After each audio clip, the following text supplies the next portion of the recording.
Hey everyone, thanks for watching.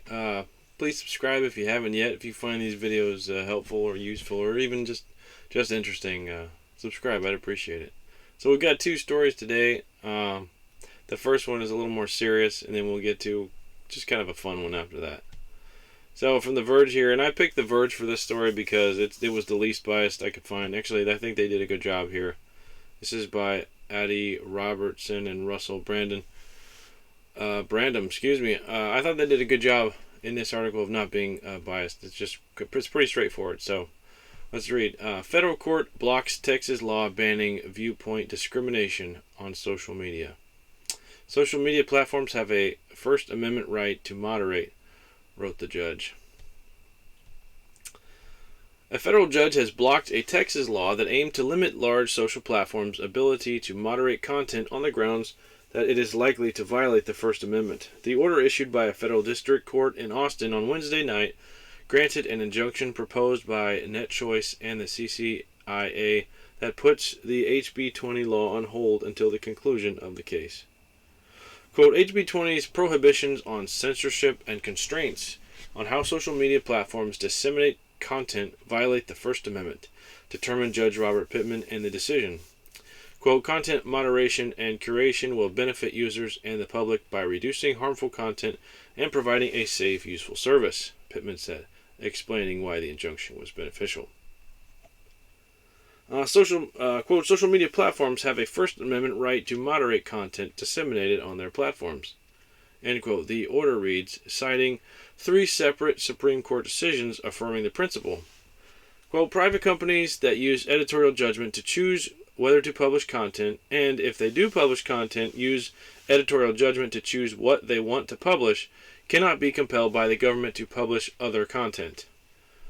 The Texas law bans web services with more than 50 million monthly active users from removing otherwise limiting content based on the user's, quote, viewpoint, among other regulations that are aimed at simultaneously discouraging moderation of controversial posts and requiring faster takedowns of illegal content.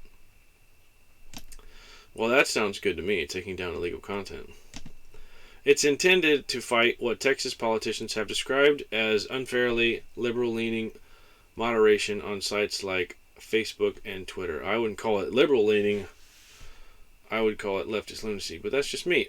But crucially, the court found that this alleged viewpoint discrimination can be cast as editorial discretion, which is protected by the First Amendment. Without editorial discretion, the order reads, social media platforms could not skew their platforms ideologically, as the state accuses them of doing.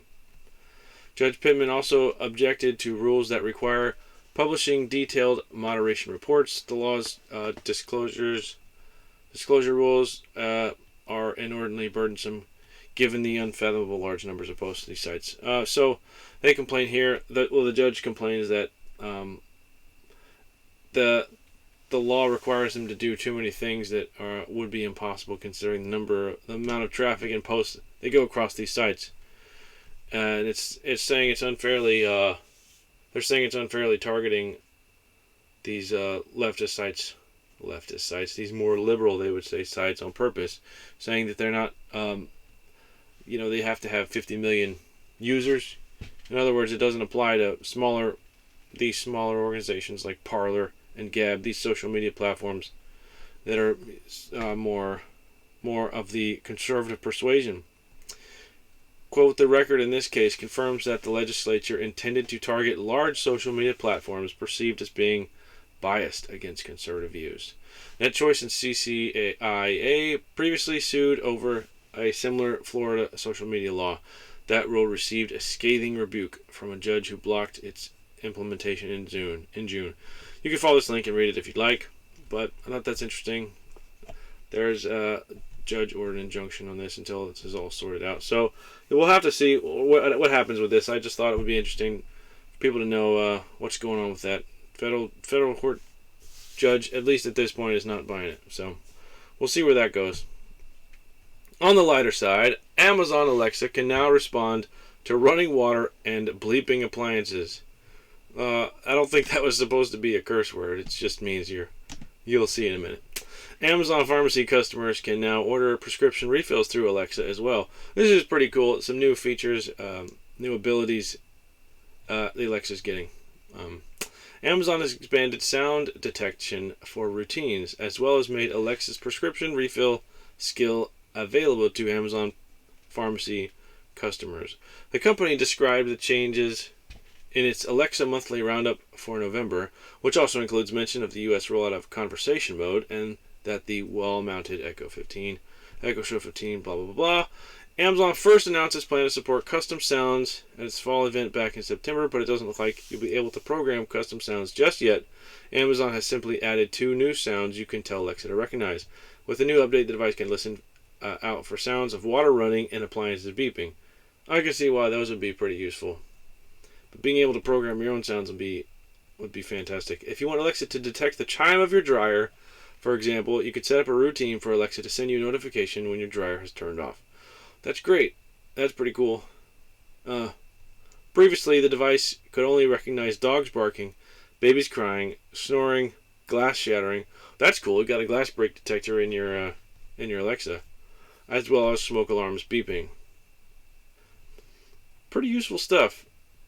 Additionally, if you're an Amazon Pharmacy customer, if you are one, you can now say, Alexa, refill my medications when you need a refill on your prescriptions. Alexa will provide you with updates on when your medications are delivered. You can also ask Alexa to call Amazon Pharmacy if you need any assistance. In the past, the ability to request refills through Alexa was only available to Giant Eagle Pharmacy customers.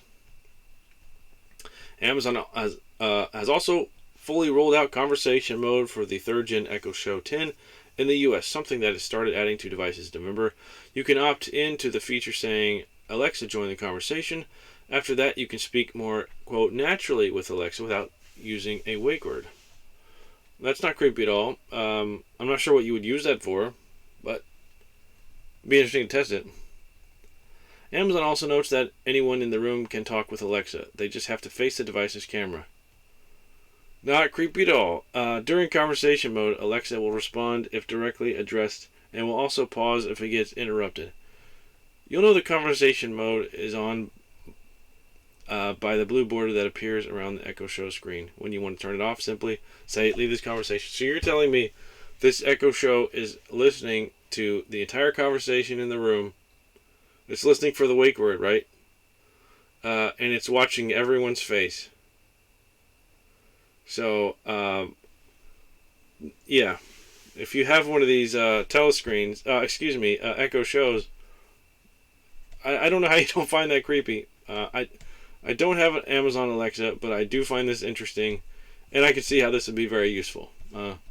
If I had an Alexa, I would use definitely the sound detection routines. That's pretty neat. So that's what I found interesting today. So, like I said, if you find these interesting, if you like them, subscribe to the channel. Thanks for watching.